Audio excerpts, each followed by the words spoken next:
Shadow Tower. Fromsoftware. Fromsoftware. 1998. It's time. We've beaten the sequel, Guns Only. We've done Kingsfield.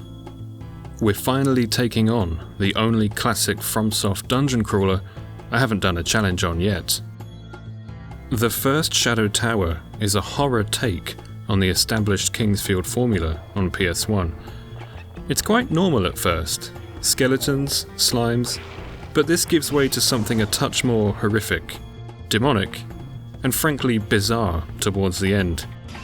The game is unfriendly, to say the least. You're never at ease. There are no safe villages or hideouts.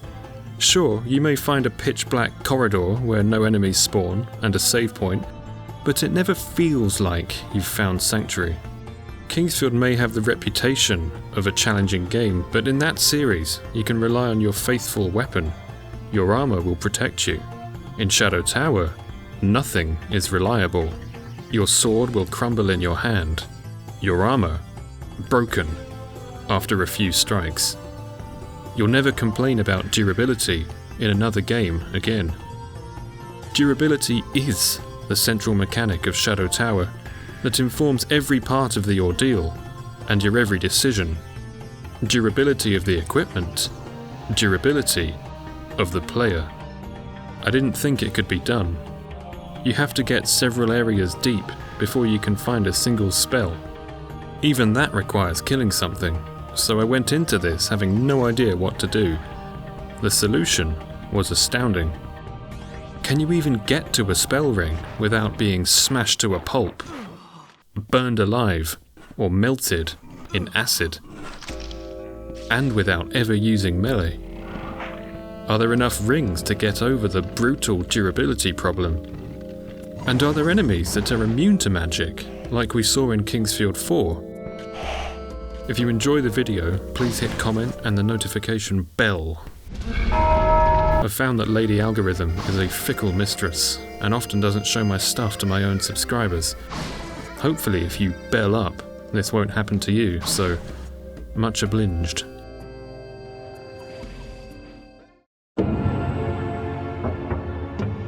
Join me as we venture once again to the Shadow Tower. This game's lore is one of the most obtuse I've ever seen, only matched by its sequel, Abyss. The Holy Land of Zepter hosts a sealed tower where bad stuff went down in the past. Something about a powerful crown. We play as Roos Hardy. It's my third playthrough and I've only just learned his name. A hired sword travelling through the town of Zepter. He heads for a taste of the innkeep's home cooking. A kind old lady. He finds Zepter, just like in the tragedy of old, is naught but rubble, and a hole in the ground where the town once was. To save the souls of the town, the hardy young Roos must descend into what's left of the tower and free them from demonic grip. The end of the manual's intro is one of the strangest calls to adventure I've ever heard. But then in his mind he saw Granny's smile, and he could taste her good, simple cooking. Roos sighed softly and descended down into the hole beneath the tower. Well, yeah, of course he descended down. You can't descend up, can you? Okay, the in-game story intro is terrible. I like to take these games seriously, as you know, but they do make it difficult. Darkness swallowed all and closed a gate. What gate? Just a random gate? What is the meaning of these words? I don't know, FromSoft. I don't know. A young warrior came to challenge darkness. Challenge, with 2 A's. My god. Right then, let's challenge the tower. We're already at the top. Yes, Shadow Tower is inverted. We progress by climbing down. Or falling down. From's classic kill the player as early as possible. I had to do it. The tower is broken into themed areas. We start in the human world, in a chapel, Immediately we can see the game has much more detail than the KF trilogy. Columns, different textures on the walls and floors, finally. A fresco on the ceiling. It's the one part of Zepter that was sucked in by the tower and remained preserved. It's the only instance of beauty in the entire game. Quilted armour, I'm sure that will protect us against evil beyond human comprehension.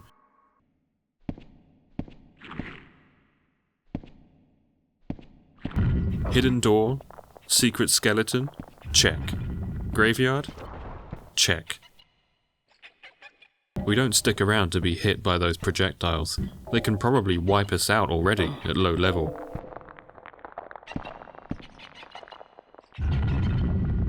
Boom, first area clear. Maybe this will be easier than I thought.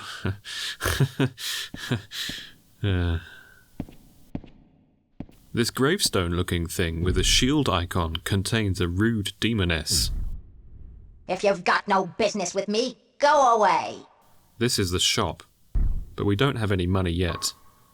Remember ST Abyss? The currency is Cunes. Nice place.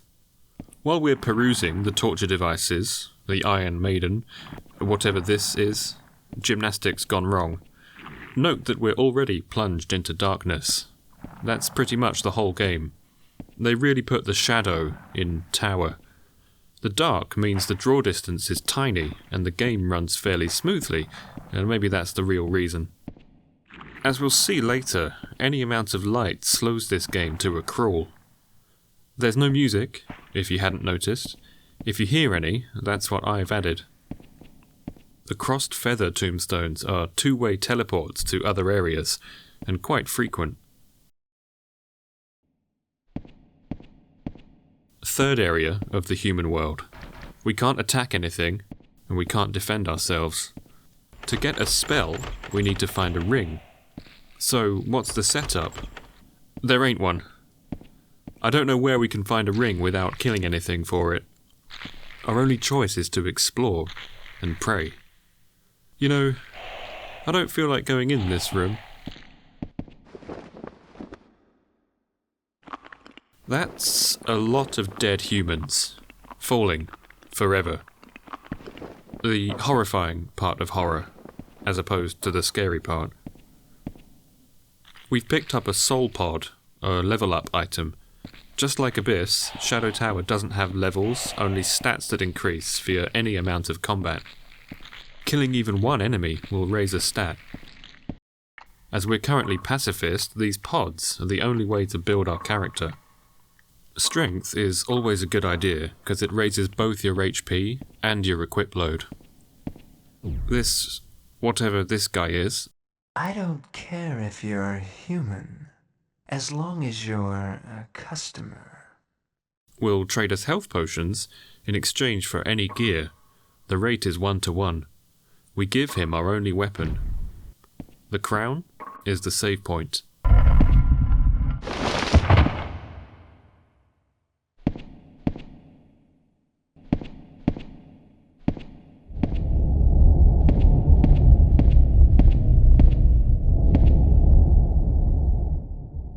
The fourth and final area of Human World is the Cursed region. So far the enemies have been easy enough to avoid, and fortunately for us, Fromsoft hadn't figured out how to make them chase you. At least not in their dungeon crawlers. The darkness is oppressive. It's hard to get your bearings and build up a mental map of an area without being able to see from one side of a room to the other. These enemies are not easy to avoid. We're taking damage just by being in the same room. You can lose HP when they're not even in draw distance. Nearly dead. While we're talking to the... Oh, you are here to destroy all the monsters? This area was built by men, yet not many around. No, but there are some of your kind below. We have to use one of our precious healing potions.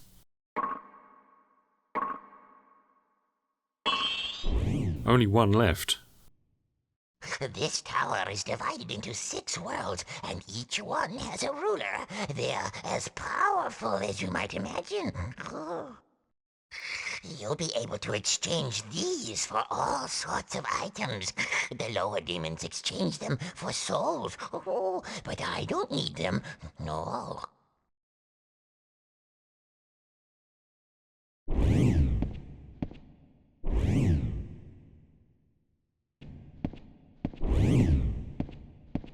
Let's look up just who that was in our creature book. This bestiary has stats and tips for every enemy you encounter.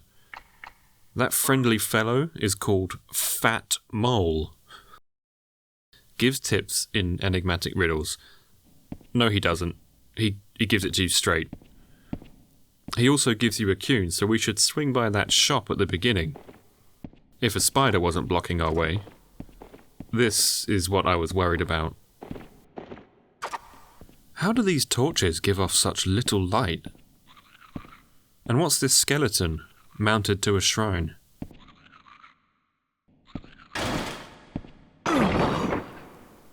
Shadow Tower, ladies and gents. It killed us.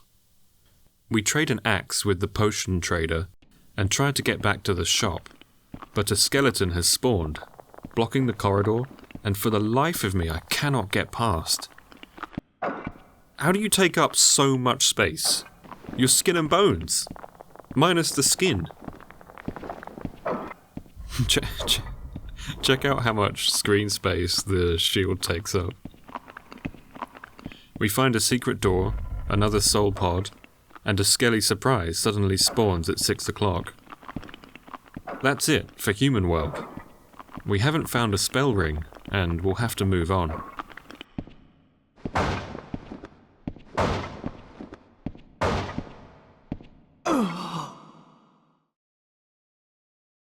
Each group of zones feeds back to the central tower. The drop-down to the next world is behind that skeleton, so to progress, we need to follow the hint and walk this plank. There is no fall damage, you either live or die. Rotting Cavern. Lovely. The weirdness of Shadow Tower is a slow burn. It slowly turns the heat up. Although eyeball laser plants, that's quite weird already. A piece of our armor gets broken off quickly, and we use our last healing potion. Repair station. This guy will take our HP as payment to repair gear. We pay in blood. Without a potion, though, we've no blood to spare. We can't progress in this area either because a classic Reaper tree is in the way. The other path is Poison Cavern. Didn't see that coming. But no poison yet. Just laser plants and burden status effect. We're slowed down and forced to just eat damage. Hey, you can't go that way! The floor is covered with poison! Come this way!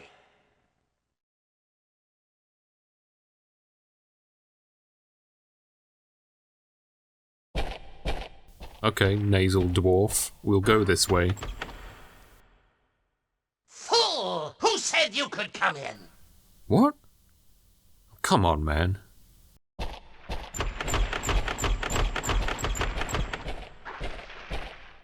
This is brilliant.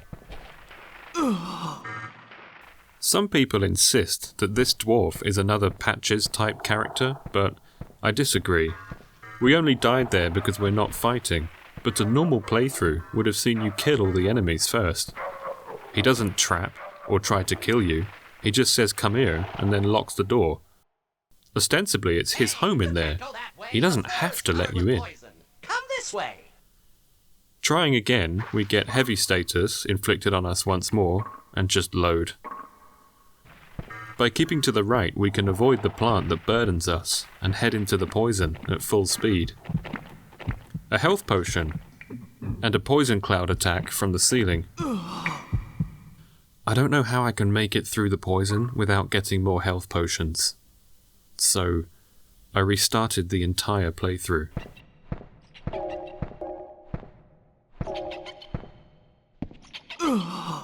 And again. This time, I spanned and checked walls more often. We missed a lot of stuff in the human world. The very bricks come down. We find that people lived here, hidden in the walls. Hiding from the monsters, I guess. In another passage, we take damage through the wall. Another life drain enemy. We endure it all to grab loot. I decide at this point, and would advise anyone else to do the same. If you have a torch or an item to light the area, use it. Don't save them for a rainy day. The rainy day is now. The extra armor we've picked up right at the beginning increases our strength stats so much that our HP is double what it was before. One more secret. A nasty looking snack, but easy to steal from. With 1 Qun in hand, the shop lady will finally show us her inventory, and it's got nothing we want. No spells. We redo everything, and find more loot this time. More health potions. Higher max HP thanks to gear, and in a better position to attempt the poison gauntlet. I learned something new this time around, this foray into green sludge. Your health ticks down fast, but manageable, when suddenly the last 400 HP just vanished. This is when I realised that status effects in Shadow Tower can stack. That skull icon starts white, the poison hits a level 2 with a yellow skull, and with 3 with the red skull, which can wipe you out in seconds. We make it out, but still get ravaged by poison. It tears through all our healing potions before finishing us off. Once again, it seems an unwinnable situation. The door animation won't save us either. There's nothing else for it. I restarted the playthrough, again. This time, I used the 1 Qun you can find near the shop to buy a cure for the poison. That skeleton that blocked me earlier, I found his spawn trigger. He only seems to appear if you walk towards that hole with all the bodies falling down, so we don't go there, leaving the path back to the shop open for us. This way I can meet Fat Mole, return to the shop with more money, and buy more anti-poison for a total of 3. Oh, that symbol on the right? That means a piece of gear is about to break. A piece. It doesn't show which. Hey, you can't go that way. The floor is covered with poison. Slithering again through the slime, I use an anti-venom early to stop the level 3 poison, at least. A ladder leads us out, and we find the Britain shield. Britain! Represent in it!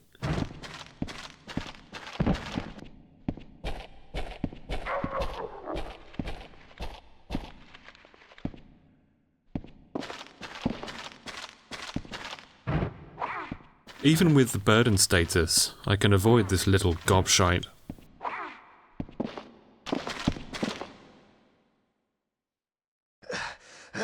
I beg of you, stop the rock! It should stop if you stick that sword in the wall! Sorry, buddy.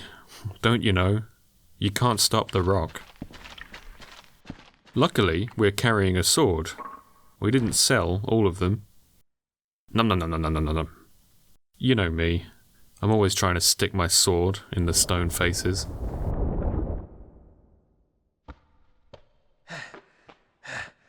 King Gels went ahead here. I stayed and have been holding on to the rock since then. To no one's surprise, the knight dies. We get yelled at from the dark. It's none of your affair. Stay out of it. Oh, it's this guy, Durin. The one who slammed the door on our face. Well, we can't attack, so we leave him to it. We do unlock that same door, though. It's a shortcut back to the save point. Who's this? Remember her? It's Rurifon from Shadow Tower Abyss, in her original appearance. In this game, she's called Ariel. We can't help her now. She remains encased in crystal, or ice, I can't tell. Durin's chambers connect to the quaking cavern. I used the bottle of light because it would be nice to see things, and see things we do. It does cause the game to chug, however. Usually this place is dangerous, but we can walk around unmolested. This nightmare of a room has no enemies. I suspect the game has a limit to how many enemies can be spawned in at once, and my not dealing with tree enemies has stopped worse ones appearing. We have to walk through the slime again, but this time we've found poison vaccines, as they're called. We're immune while they're active. Into the stone caverns. Holes of no return.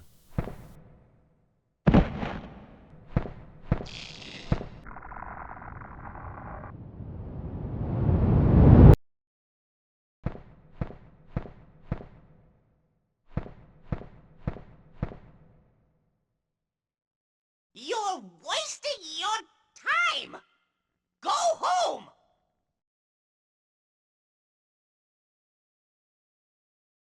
I can't go home, bud. The tower's blocked behind me. Just as we pick up another bottle of light, ours runs out. Looming from the dark. The human centipede. They burden us to slow us down as they give chase. Okay, that's enough of this area, but I'm so lost.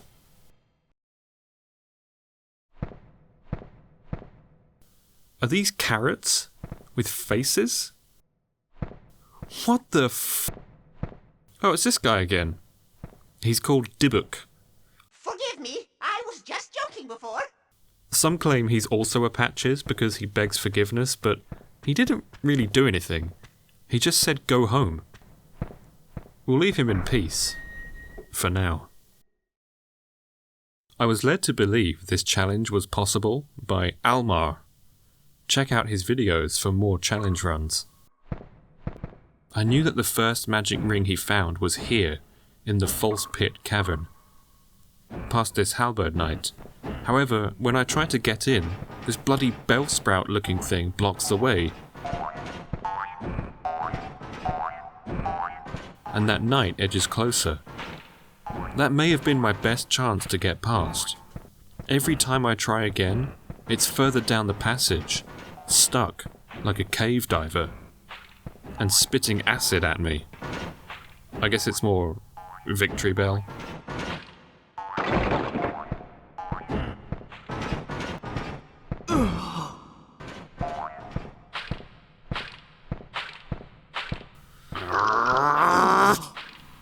Come on. I've been so unlucky with the enemy spawns. And just move on to try other areas. With light in hand, we descend to Fire World. This lava doesn't illuminate the room, somehow. We get shot in the back. Again. We drop off the stairs in the central tower and enter the Phoenix Cave from its exit. This plate mail of curing will be our main armor for a while. Curing means we'll heal from status effects faster. Knowing that Almar already had a spell by this point, and that I can't use his method, is wearing on me. I'm doubting the run is even possible. I madly scramble through various areas, like Water World. It's Fat Mole. Oh, the only water in this tower is in Water World. Oh, it's actually acid though. Be careful or you'll get yourself melted. Oh, very bad. Great, Water World sounded nice, didn't it? Something relaxing. No, the water is actually acid. Great. I strip to my bare ass. I don't want my gear getting melted. Apparently, my skin won't be a problem. It's basically like a walk through London.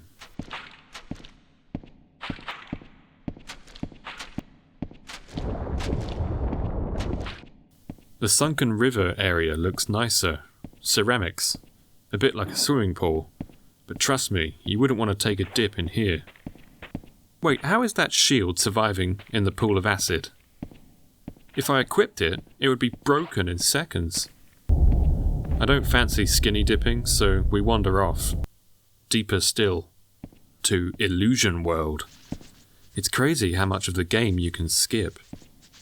Oh man, we've made it to the weird place. Did the dancers curse us? We've got nothing that can cure us now, so our HP and our useless MP tick down. More dancers and a mage that sure looks like he'd drop a ring if we could kill him. Can't even walk past. The shop keeps the same stock throughout the game, so we'll never find a spell there. There's a warp stone that leads us to... Holy Mother of God. And we get paralysed too. What a nightmare.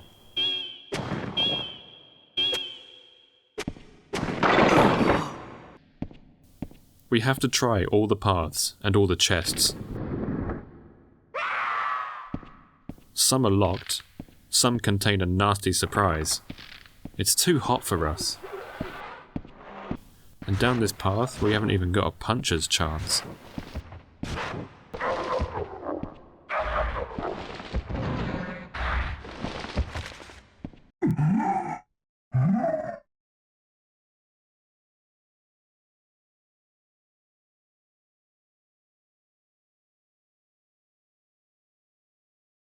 It seems he has been killed.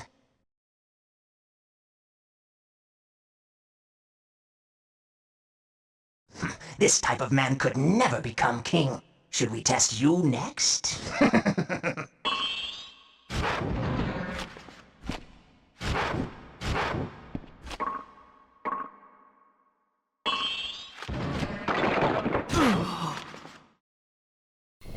We load an earlier save and aim for a full exploration of Fire World. Remember, all we need is one spell ring to open this game up, but the tower doesn't want to give it to us. Chugging our way across lava bridges in slow-mo, I used a Fire World stone. Seems a good time for fire resistance, but we'll see that was a mistake. Having a light source changes everything, but it will soon run out. Into the burning cavern, which isn't a cavern, it's a bunch of metal-lined hallways and rooms. This is our trial by fire. We've got no choice but to get burned in some passages. Now I wish I hadn't used that fire defense stone earlier. Floating mini laser temples. We try any path that looks like progress. Grab some fire retardant armor, and find a warp to Molten Cavern, where we get shot through a door.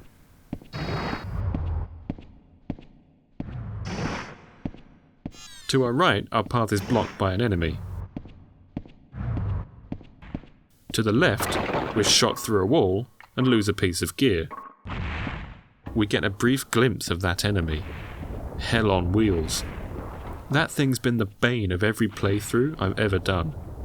Oh, you cannot defeat Abraxas. He's a vicious monster. Oh, very arrogant too. Oh. Thanks for the heads up, Mr. Mole. He doesn't look like a mole at all. Have you seen a mole?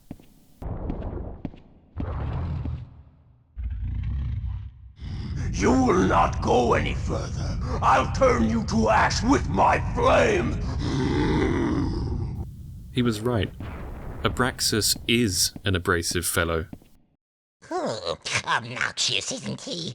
All the fire monsters are very snotty. Oh, who do they think they are, anyway? Oh, we've got some stereotypes and bigotry in the Shadow Tower. Fire types? Now that lot are snotty. We've exhausted all the paths this way. Let's head elsewhere. Man, it broke our armor. I'm weighing up whether to chug potions or just die. I don't mind all this dying. I see my exploration as probing the game, seeing if I can get items or an all-important spell ring. The other flamin' fucking path leads to a jump scare and a switch. We get battered through the wall before we can figure out what it did. And no refuge here, a locked door. The projectiles are faster than we can walk. There is no run button. That's a Kingsfield luxury. The switch turns off all the flames. I should have gone there first. For the time being, this doesn't help us much. It only affects this burning cavern zone. The beast key in the shop? I don't know what that's for, but I tried it on the locked door, and now trapped, we can only wait for the end.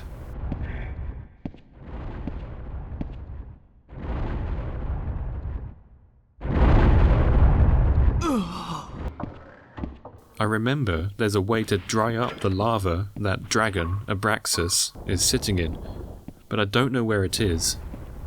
I give the whole area another go, but we're foiled once again by the blocked corridor. This enemy's collision box is massive. The annoying thing is this enemy type won't even attempt to move. Well, I know where I'm not wanted. Let's try somewhere else. There's a healing fountain in Water World. I have a feeling though that it's kind of a joke. There's an NPC interaction where this lady says we need a pitcher to drink of the fountain. Our feet, now dissolved into little stubs, lead us to the pitcher, and a locked door sound from this stone wall.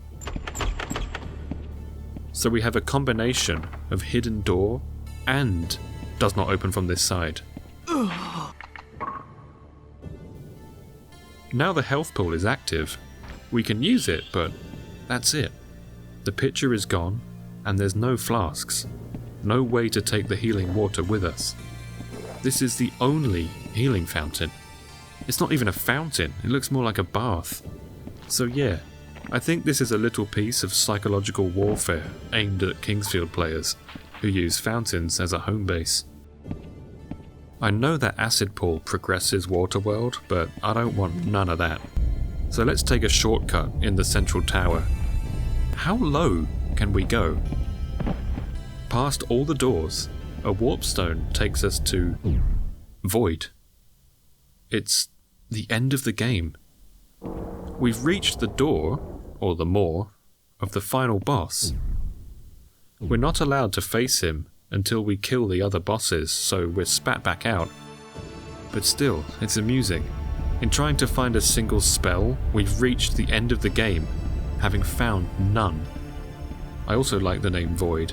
It's not the Void, even that's too specific. Not the Abyss, just Void. Like this is nowhere at all. We peek at endgame areas, like the Dark Castle. How are these knights so fat? What do they eat down here? I've been avoiding taking an acid bath, but it's my best idea for now, so in we go. There's somewhere to place an item we don't have. We're also wearing crappy armor as a test, which breaks almost immediately.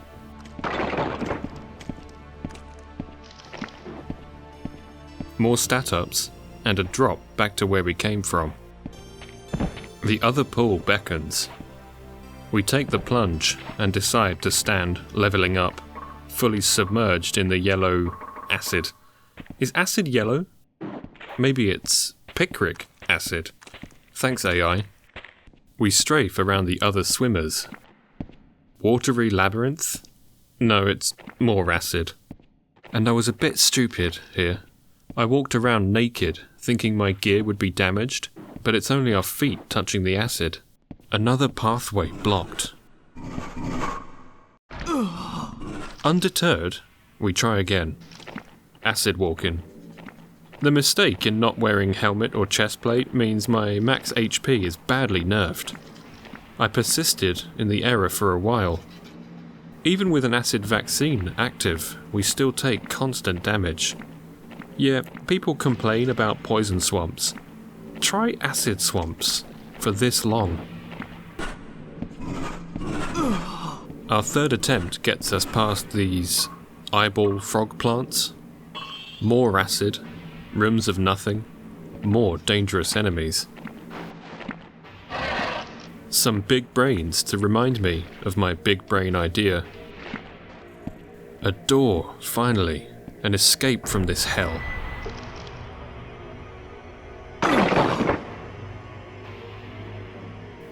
My god, we took massive damage while opening the door. Damage from I don't even know what. This was my lowest point in the challenge. I really thought it was impossible, and closed the game. However, I won't give up, because he never did.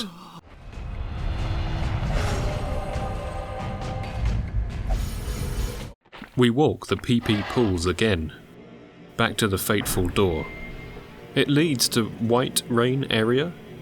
Didn't we find a warp to this exact room earlier? I spammed that menu button as fast as my bony fingers would allow, put gear back on, and potioned up. I don't know if these streams are corrosive too, but we resolve to resist the dissolve and press forward. The enemy doesn't paralyze us or give us epilepsy until we're safely into the next room. What horrors await? It would have been easier for you if you had melted away. This squawky-voiced cur is the Water World boss. Something's on the floor. A soul pod and a ring. A ring. It's a ring! Grab the pods, let's get out.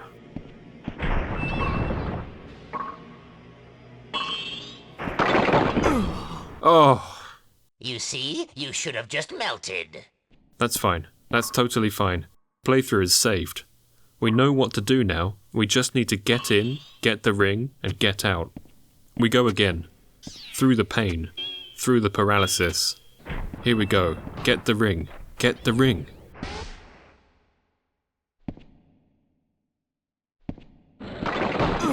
Damn, man, I got telefragged. Third time lucky. We almost get smoked by that big turtle as soon as we walk in. Got it. No time to loot the rest. We are out of there. Yes! It is the Caustic Sorcerer Ring. An acid attack. I think we've earned it. But we still need to get through 3 paralyzing enemies and those corrosive clouds. We're out. Back to Illusion World. Now we have a spell. We can attack, but therein lies the next problem. It's just one ring, and every cast takes away 1 point of durability, and the ring's already damaged, meaning we can use the spell 15 times before the ring needs repairing. Surely our goal now is to find a repair station. I'd love to just walk back to the beginning of the game and start killing easier monsters, but to get down here we took one-way drops. We still need to explore and figure out a plan. In the recesses of my patchy memory, I know there's a way back to the top of the tower. It's just a question of finding it. So begins the March of the Monsters. We're welcomed by a lizard man. Who else? Welcome to Monster World. This is the realm of the demon, Necron, the nightmare world of Belial. Necron? The Kingsfield villain? Wait, does this world belong to Necron or Belial? Headless Monkey Man. I don't know how he screams, but he's easy to evade, and I appreciate the soul pods. That's a big dino. We nope right past. Lizard Man gives us a gift and promptly disappears, never to be seen again. We may as well spam walls and, what do you know? It's a second spell ring. Wait, we could have come here all along. That was much easier to get than the other one. The other one had us walking through acid hell and simply deleted by a boss multiple times. You're telling me we could have just come here and got this for free? This is what I get for mostly avoiding guides. No matter. We have it now. Our firepower is doubled. We try the other door to Screeching World. a repair, shop and save point are welcome sights, and a warp stone just before. To get our first ring to top condition, we need only spend 300 odd HP. We could use this spot as our base now, but let's try the warp. Impure pool area. Okay, it's Water World, but where exactly? We unlock a hidden wall and it's back here, the door that did not open from that side. This means we're back at the healing bath, and we can simply die. And we can simply walk back through Phoenix Cave to False Pit. Is that confusing? It's confusing for me too. There's no maps. There's this thing from Reddit, if that helps. Now we've been set loose on the early game. Our first goal is revenge on False Pit Cavern. I have to figure out how to cast magic first though. You have to equip the ring, then equip the spell. This thing has terrible range.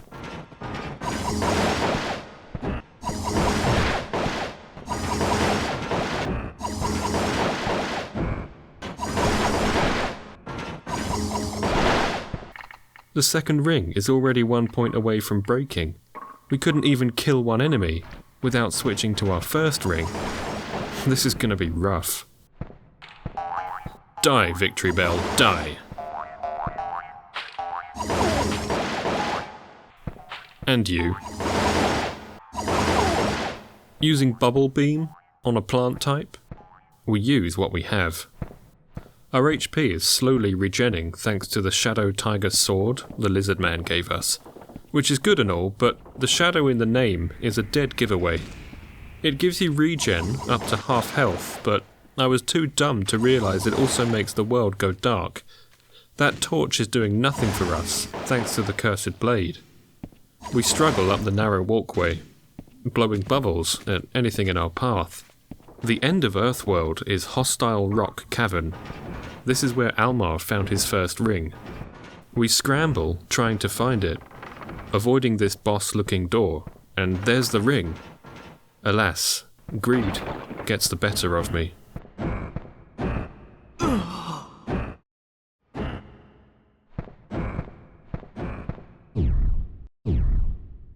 Welcome to the beginning of the game. We're almost at weapons free, merely looking for the first worthy target. We are fearsome wrath. This thing.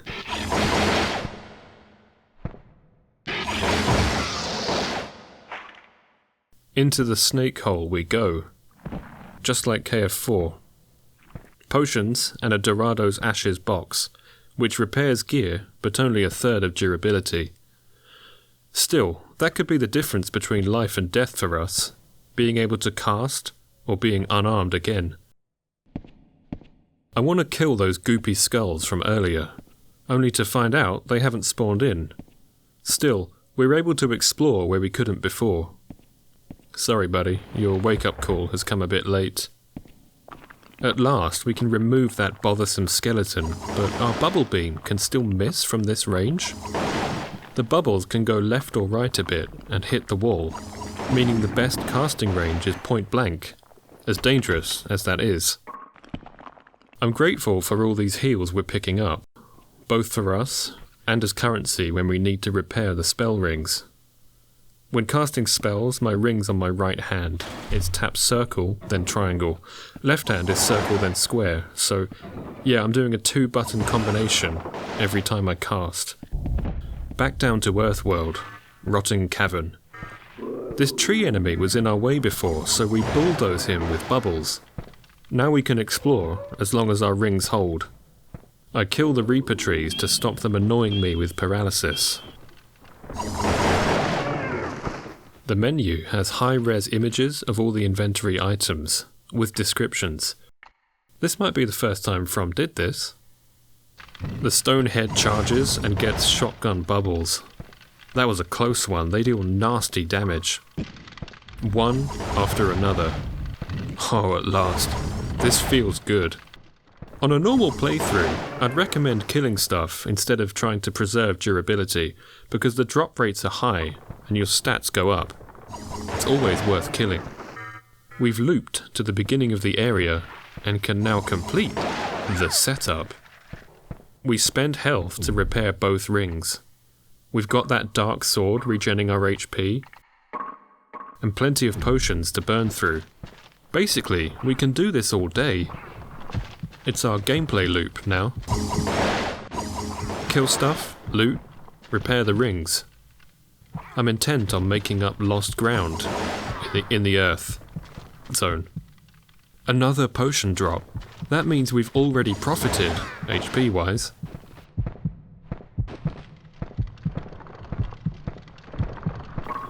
We're gonna comb the area back and forth and melt every creature that's unlucky enough to spawn. Hey, those are the drops we want. Another spell ring. Ring of Poison. But it's naff. It holds a measly 6 casts. Still, the dual poison spell is good as it fires 2 projectiles for the price of 1, and we'll take anything we can get. Using that key we got takes us to a creepy room. The first time I saw this, it was late at night. It was unsettling.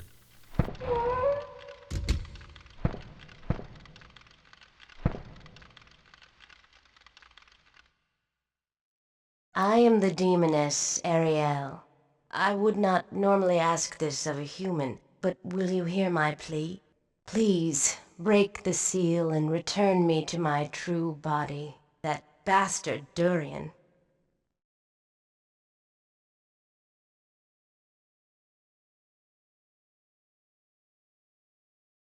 Ariel, Rurifon, doesn't like being a doll.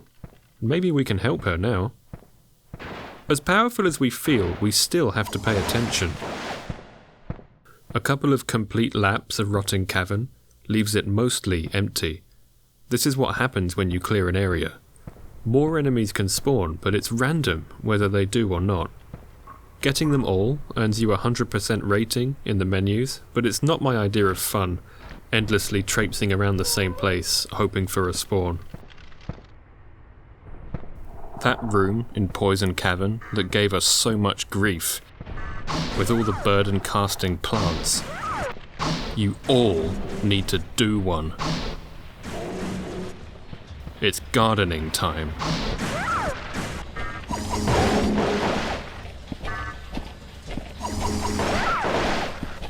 Ah, Durin. How do you like me now? I meant no ill will. Please help me. He drops the key to Ariel's heart.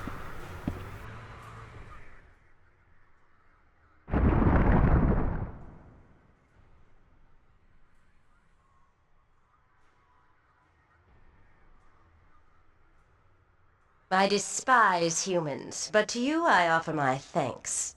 Be careful in your journeys.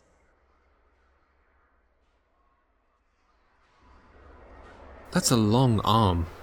Do you ever give people things by extending your arm fully, palm up? She gives us what is usually the first ring in the game. A fire ring with explosion spell. In the optional Quaking Cavern, these plants take massive fire damage. I don't remember seeing this worm before.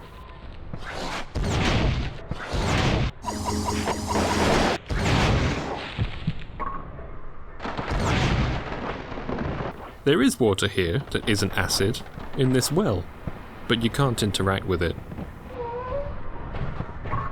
Almost obliterated just opening a door. I knew there was something about this area. When they stamp on the ground, it hits you anywhere. There's no avoiding it.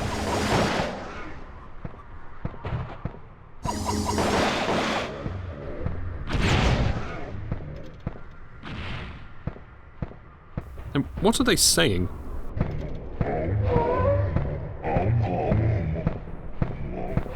Stuff like these guys is why I call Shadow Tower difficult.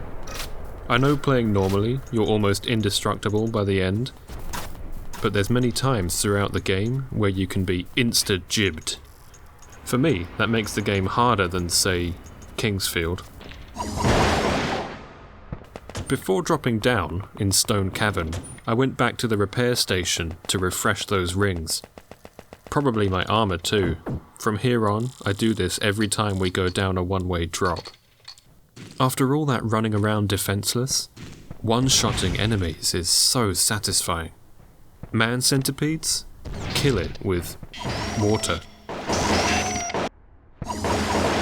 We waste a spell to water the carrots.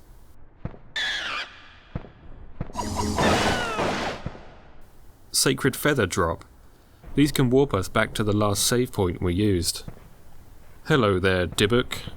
Forgive me, I was just joking before. His joke? He just told us to leave. However, I'm a sensitive soul. And don't take kindly to insult.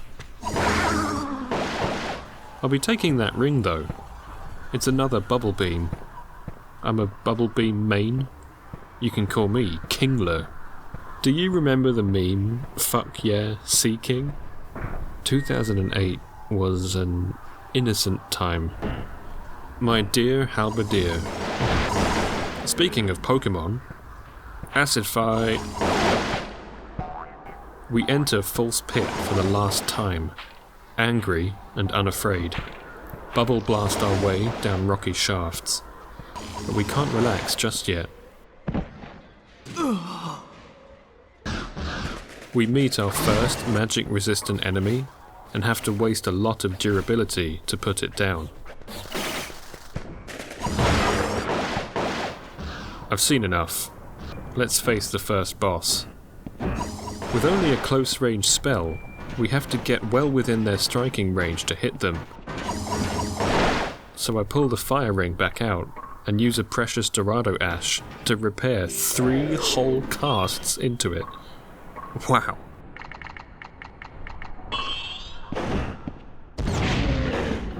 Dropping a knight only causes another to spawn in. We slug it out.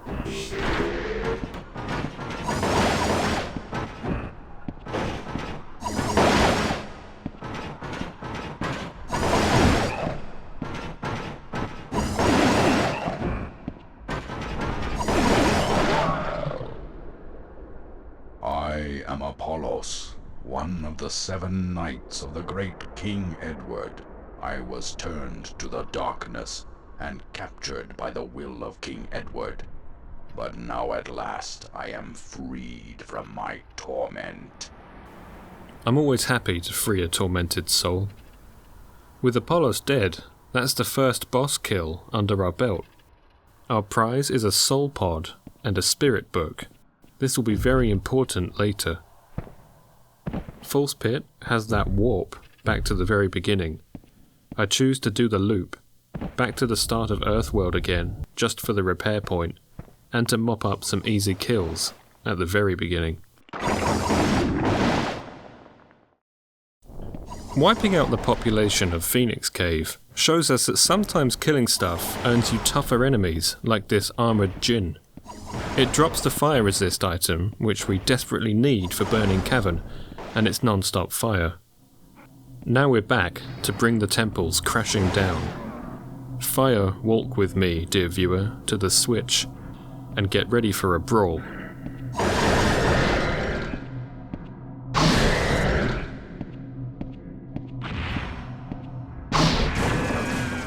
Die, Hot Wheels.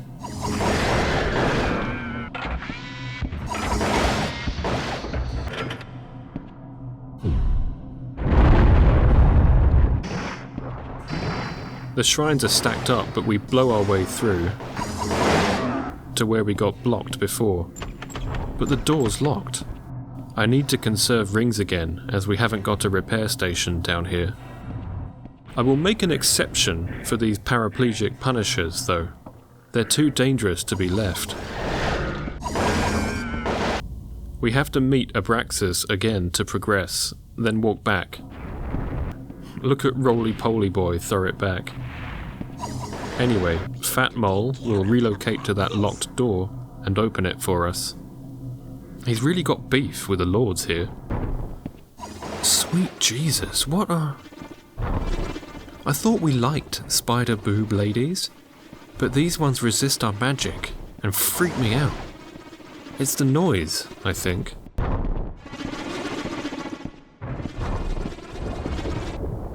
There's only 2 rooms, with a lava stream and this innocuous looking chain to pull. We're too busy to notice, but what we've done is stopped the flow of lava completely.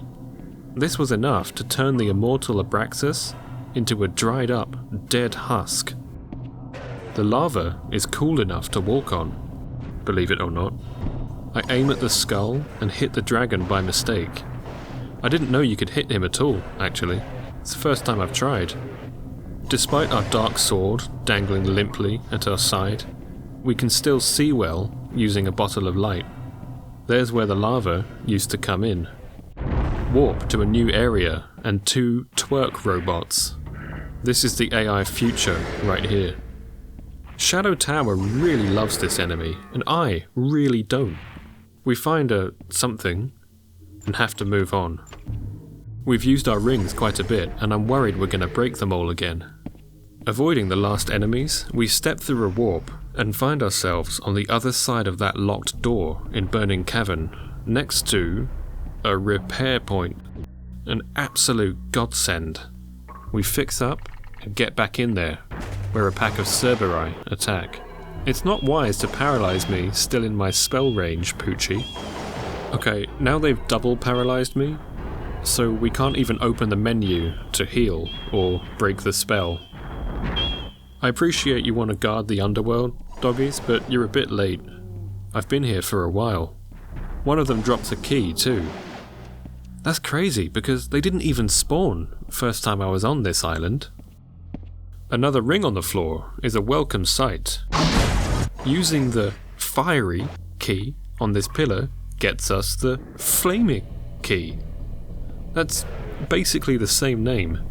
It's no wonder I immediately forgot that I picked up this second key and neglected to use it. I'm too distracted by this bone wheel skeleton. A classic Shadow Tower happens here. We take out a couple of enemies, and then take damage without a hope of avoiding it. Hot Wheels spawned and attacks within seconds. Get down from there! So I wandered around lost for a while before remembering the flame key. You just have to use it from anywhere in here and it warps you to the boss. Let us do battle. They really love that sphere attack in this game. But he's no match for Kingler. With the boss dead, Fireworld is done, but we do one last sweep now that we can repair here. I'm bloody minded enough to take on the magic-resistant spider ladies and get a new ring for my trouble, as well as the Gothic Shield of Rage, this very stylish buckler thing. Here's where checking my equipment, I finally realise that the source of darkness is in fact the sword I've been wearing for hours. Look what happens when I take it off. Oh, god damn it. Almost every world in this game lights up once this boss is dead. Mopping up continues. And the menu juggling is getting longer with every round at the repair shop. Still, repair point and a potion trader just a few corridors away is the god combo. We make the most of it. This is your brain on Discord. This is your brain on Reddit. We return to Water World. Drop down the progress hole and take on Earthworm Jim here, only to be cursed. Seemingly from nowhere. I start probing for hidden doors. Where could this enemy be? This guy? Hidden here is the floodgate key. Exiting the area, we find the cursing culprit.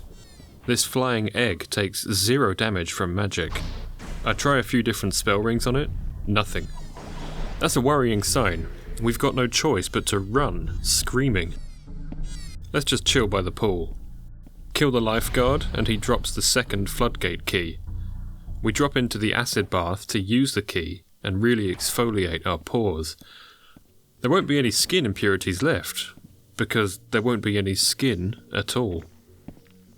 Where we dropped down before, there's now a portrait of that girl you like. a place to use the second key, and we finally drained the pool.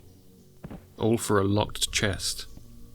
I know where the key is. The pool boy's got it. He's busy cleaning, so we jumped down to... we jumped down to clap some cheeks. Repeatedly murdering the pool boy and his extended family isn't working, so we reload the area a few times to force a respawn. Nothing.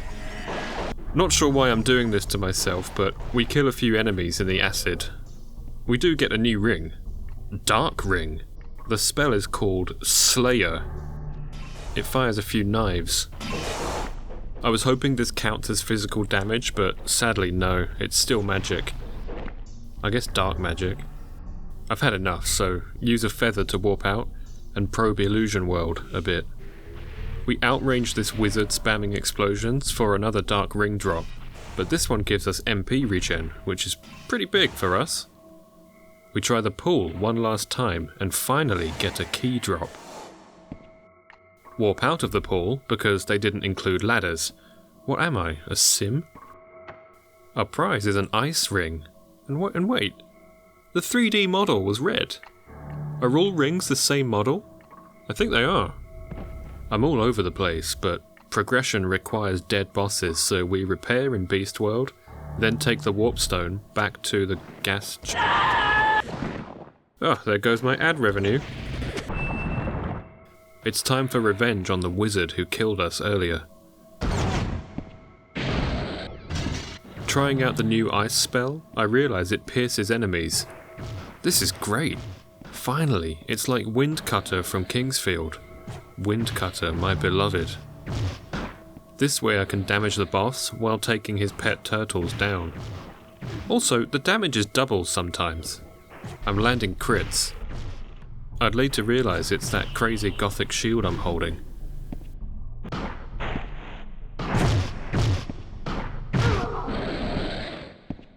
Worthless fool, you could never become king. Chat shit after losing? Who melted in the end? Not you. You got frozen. Iced. Total melt. We got 3 chess pieces and fight our way back through the pawns. Checking the boss data shows us his name's Magus? Considering Magi is plural for magic users or wise philosophers, and magus is the singular, you could translate that as wizard's wizard. So yeah, we killed the boss, Magi McMageface. Normal progression would have us taking on Illusion World next. We try. The puppet dancers take little magic damage. The violinist curses us, reducing our attack, and steadily drains our health as we slowly tickle him to death. This sucks.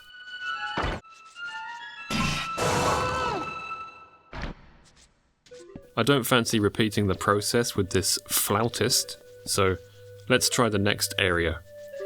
Bewildering Domain. Oh, these aren't my usual stone faces. I will remain faithful. Tempt me not. More magic-resistant enemies, and cursed again as soon as I walk into the room. I've had enough of this. When I dropped down to Beast World to repair, I thought, why not do the Beast World now? Our magic will be more effective, we can repair, and I'm already familiar with False Eye area. We wipe out the monkey room, and I surprise myself by dodging this dino's blade. I've found that a lot of enemies can get stuck in an attack pattern and stand swinging without chasing us. I don't know if this is a bug or faulty programming, but we're gonna take advantage. This tiny room is dangerous. Enemies spawn a lot here. This one's a freak. Literally. All that unavoidable damage.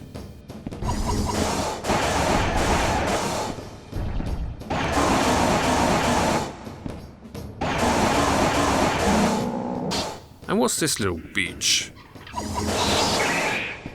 I heard another monkey, so I checked the monkey room again and see this big boy. He gets melted and drops the young dragon gem. When saving, I check around the corner and look who it is. Rurifon, upstaging everyone as usual. She talks about someone called Belial. I do not know who that is.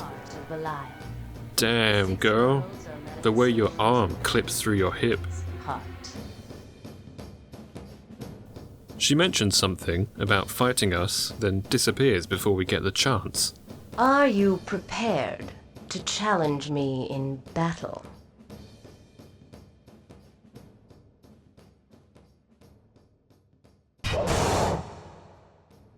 Back to False Eye. The laborious process of clearing up. We get a lucky drop, swift gloves, with faster HP regen. The endgame effect of ST and KF games, the gear gets a bit overpowered. Back into the dogpile room. Who's this little fella? Hermit Crab? Is this another rare spawn enemy? He's not threatening, but he does drop a ring. Now what is it? Dark Ring, Poison, Caustic, Ring of Dark Souls? Dark Souls? Miyazaki from the future again! How does he fucking do it?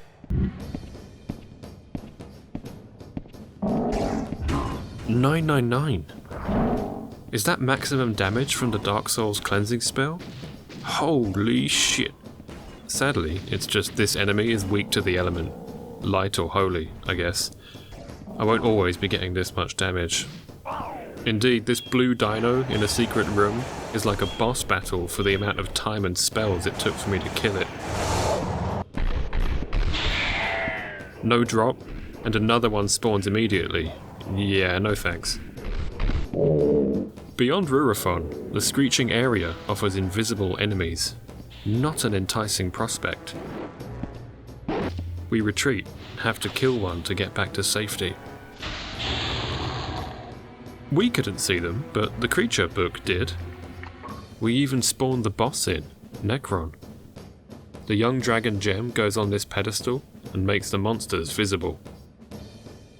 Peekaboo? Let's fight our way to Necron. I am Necron, and I am Chaos. It is I who seduced the king.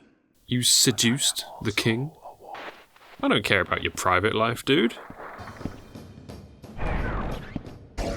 Dark Souls has little effect on him. Are we sure this is the Lord of Monster World? It's just a dude in flip-flops, twirling a baton at us like a majorette. Of course, he has the classic AoE sphere. I tried a bunch of stuff, but dual poison does some nice damage. I have seen your sword. He drops the Ring of Dead Spirit, which is kind of the best. It gives big HP and MP regen, high durability, and 4 different spells. Clearing the remnants lets us meet this guy. King Hopper. I got nothing to say about this. We have to take on Illusion World at some point, so back to Bewilder Zone. Before long we're cursed again and decide to just endure it. It's gonna happen again. Here come the boys. Man, this game is unserious at times. Confusing layout. Troll corridor. Got cocky, then sliced and diced.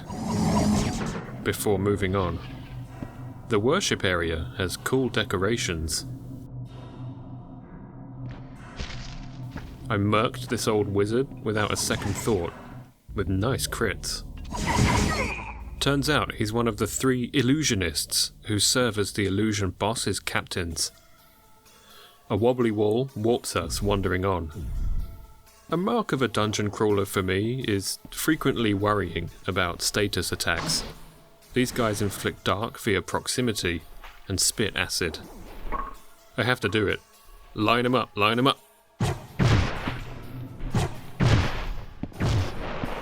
Triple shot for a double kill. This Joker is what I'd imagine an illusionist to look like. Where's she gone? Dancing on my face. I just realised her stagger animation has her drop the balls she's juggling, but she recovers one with her foot. Kill Jester. Last bit of MP. Oh, that only took 2.5 minutes, not too bad. 2 illusionists down, but who are these chubby boys? What even? Dream Domain contains the normal path to Monster World, if you don't drop down the tower like we did, and the boss, who tells us to get lost. Come again after you have defeated 3 illusionists. I see we're at the point where all the voice actors just whisper now. We find the 3rd illusionist, Wildoess, and put her down in short order. With the Jokers down, the King Jester takes us on. I am called disguise. Those floating faces are a bit like theatrical masks. Welcome to Magic Hell. The faces all drain our health and mana relentlessly, and are magic resistant. It would take forever to kill just one enemy. They throw various ailments at us, and the boss is resistant to our spells too. I should have repaired everything before coming in here. Get ready for Menu Simulator.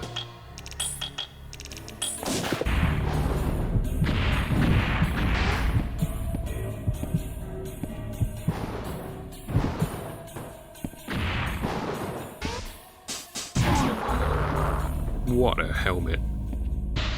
I tried to take on the minions, enduring status nonsense. Wasted a spirit book. We don't have the durability left in our now significant arsenal of rings to clear out the rest of the boss room, so tactical retreat. We could just leave those faces alone, but I'm silly, so it's back in to slowly wear them down over several minutes. This does get us 100% completion in the Dream Domain, so that's definitely a thing that we did.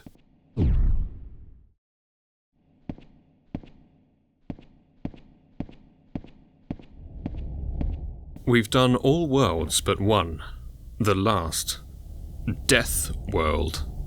The eagle-eyed among you may have noticed that warpstone to the end game took us to Void. It doesn't take us back to that fenced-off door. You can get there by dropping down into the lingering curse layer, where we get cursed out immediately. Here is death and knowledge. The history of man is gathered here. In any case, all you will find ahead is death. Here we've gathered all human knowledge. Oh, you're a human? You can die. Great, thanks. I thought you liked our knowledge. Why preserve it if you're just going to attack a real human? What are we seeking? To save people? Granny's home cooking?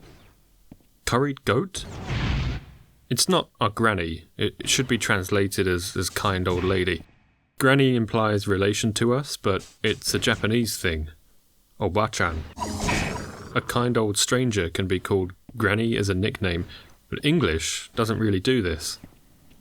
Anyway, this dark library won't reveal its secrets easily. These creepy eye boxes are like a treasure enemy. Creepier still is how they spawn in when our back is turned, just to be sad passively. What about the lippy box? Okay. Now the library fights back. The usual access is up on the walkway above, but because we came in the back way, we're on the ground and can barely see the books firing at us. An odd projectile battle follows, with us firing upwards. They drop MP, rings, spirit books, magical goodies, long deserved. I can't believe they actually bounce. At a dead end, we head back to the cube room to try and warp out, but get stopped in our tracks. Now I'll seal that annoying magic of yours. Death and wisdom. That voice has silenced us. Now we can't use magic anymore in this area. I'm glad this happened after we cleared those rooms. The warp takes us to a secret room in the Dark Castle. It contains 2 warps. One is where we came from, the other takes us to the boss area, Gate of the Death. Or Gate of the Dead. The game calls it either, depending on which screen you're on. We're immediately muted again. With our magic locked out, I don't feel like exploring here yet. I want resources and a save point. To make it to safety, we need to fight our way through the castle courtyard, which is easily done with these obese knights. One seems to be invisible. I think that's an emulation glitch, so I just aim at its shadow. The Dark Castle is aptly named. There will never be light in here, no matter what you do. We're treated to some banger voice acting. This is the castle of King Edward. No one is allowed entrance here. Leave at once. And blow bubbles up his ass. We find our way out, repair, and head back in. The power fantasy has become satisfying at this point. We've got more rings than a jewelry shop. The castle's quite straightforward, really. Like my strats here. Who needs circle strafing when you can do the old in-out, in-out? It's the original butthole-faced tree giants. Death World Undead Layer. These names, man. We see Fat Mole for the last time, who's impatient at our lack of progress. Is this just wet work? Are we nothing more than a hired killer for a chubby rodent? Okay, we've got to stop the throbbing. The throne room of King Edward. Who are you? I will not allow anyone to touch my throne.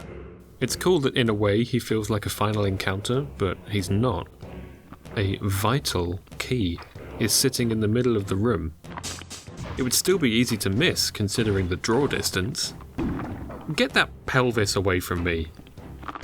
Checking the creature book gives the second hint. Invincible unless his heart is burned. Well, he's a skeleton. I don't see any organs. Let's go try that key back outside. Toughest enemy ever. Another door gives us the same, and we have to stand and get lasered from a distance.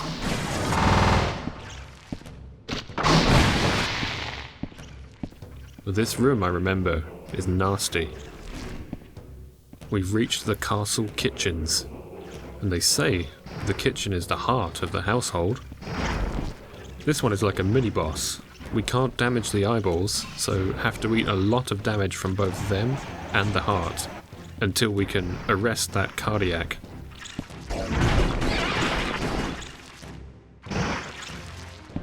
Returning to the throne to finish Edward off, we find the job is already done. He's gone.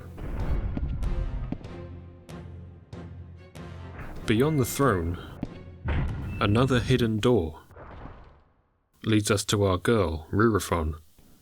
It's her last appearance in the game. Defeat Hallow Mage of Take This. It may be of use to you.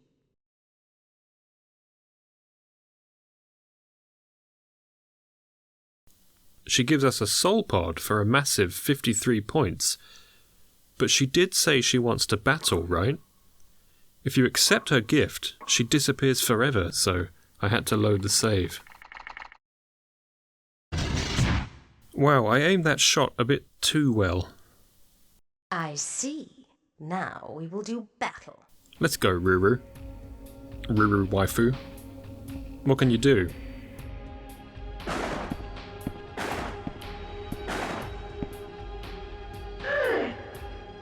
Oh, well, the scythe attack is nice.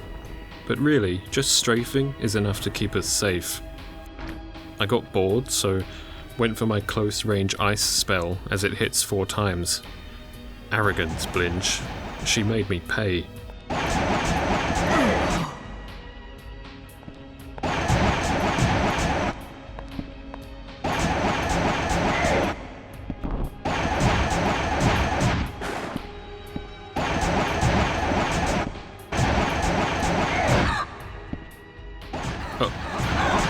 Oh no.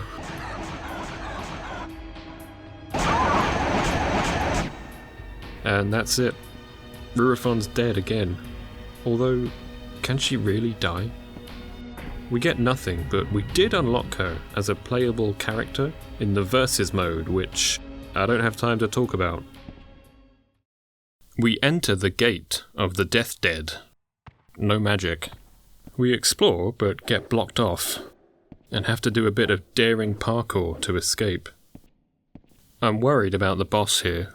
How can we fight him without magic? We meet our tormentor. First you must defeat me. The Hallow Mage. Maybe they meant Hollow Mage? Hallow? There's nothing holy about this floating corpse. Of course, he has the same explosion attack, and this one does nasty damage. I tried the Spirit Book, and it works. Our magic is temporarily unlocked. This is how we do it. The thing is, we've only got 3, so I worried that we'd run out. I basically accepted death, and used this fight for experimenting.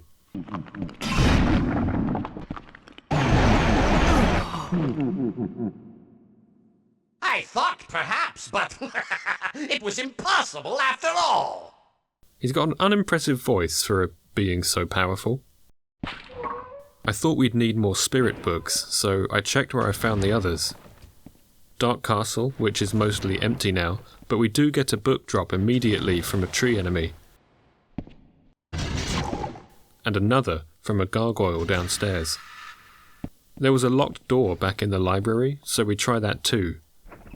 Drop down into this party, find another book and a ring.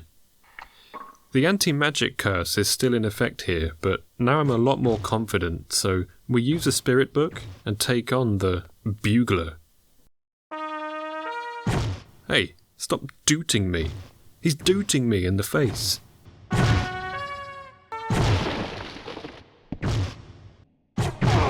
Let's clear out the rest of these freaks. What is this, Mr. Saturn? Gone wrong. Although it's not like he was ever right. One spirit book lasts a long time, enough for us to head back to Hallow Mage and get it on. I don't fancy sitting in that explosion, so the whole fight's going to be me hanging back and sniping until he decides to teleport elsewhere. We have to fend off the occasional blood bones, try to remember where the edges of the platform are, and move if the boss decides to teleport onto us. I used the Evil Eye item to lock him in place for a while, and Dust of Rage increases our attack while it's active. This is a long one. This went on for about 13 minutes.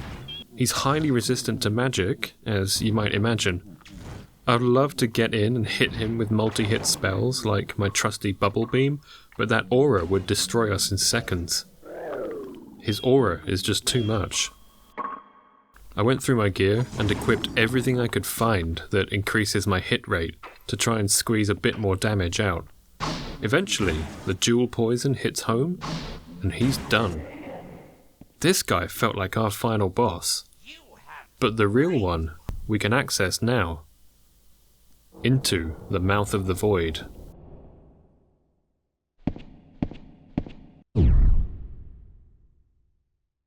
You did well to have come so far in that puny human body.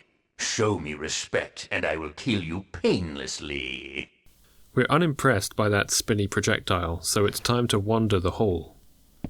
It's a strange kind of arena for a final battle, isn't it? What's this supposed to be?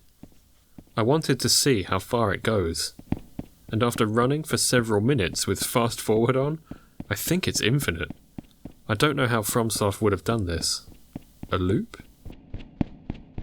I was expecting to turn round and get to the boss quickly, like that staircase in Mario 64, But no, it seems we have to run back for a long time too. Woe betide the player who forgets which way they were looking. Nice ceiling though. It seems frescoes bookend this game. The first and last rooms have ceiling paintings. Our first opponent is Balron. Were you expecting weirder? Remember, at the centre of all this, holding the crown of power, is some kind of human king.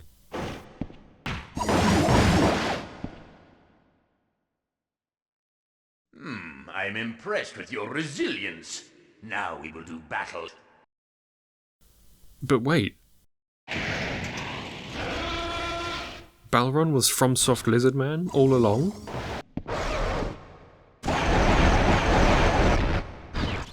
This is relatively straightforward.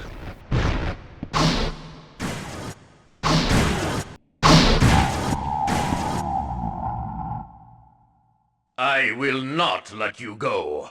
I am king. I will defend the title with my own hands. Which way do we walk, though? Whoa. This way, I guess. You and that bothersome rodent. Rodent. So... Is Fat Mole the MVP of this game? I will kill you. All will turn to nothing. So, this is King, not Edward? King I don't know. Belial? Ah, fuck it. Now, for the final act of cruelty. Not from us, from the game. We're presented with yet another final boss who takes 0 damage from magic. I'm afraid that's it. We've been here before, haven't we? I go through the motions, I try every ring, nothing. 0, 0, 0. Can you beat Shadow Tower, magic only? No, you bloody can't. All that effort, only to have a resounding no as the answer. Well, in my eyes, we have beaten the game. We've triumphed over it. This last pitiful blob of a king won't be felled by magic, but we've done everything else and got here. So, slashy time. It hurts. Help me.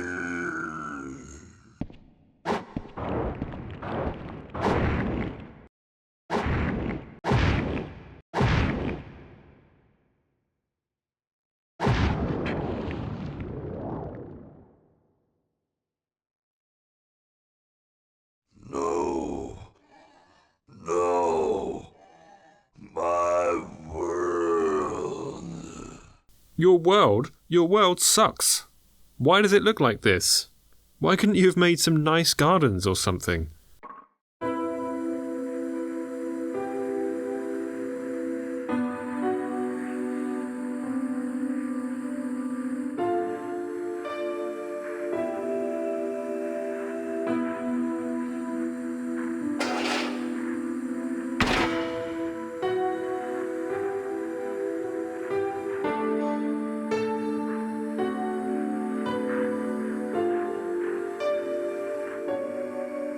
Why do you seek the crown? It has the power to grant any wish.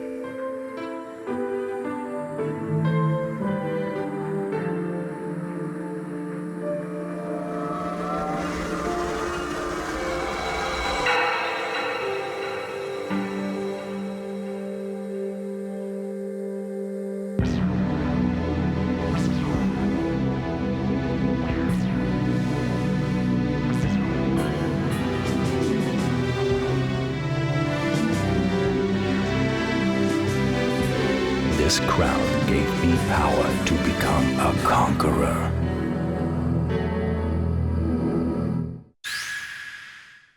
I don't think our man cares about Granny's cooking anymore. And so the cycle repeats.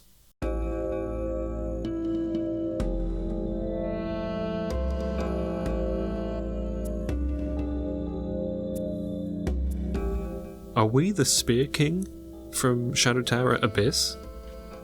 These are some fast credits. There were only 35 names, and some were localizers from Age Tech. Now Toshi Zin, the GOAT. Thanks for watching, everybody.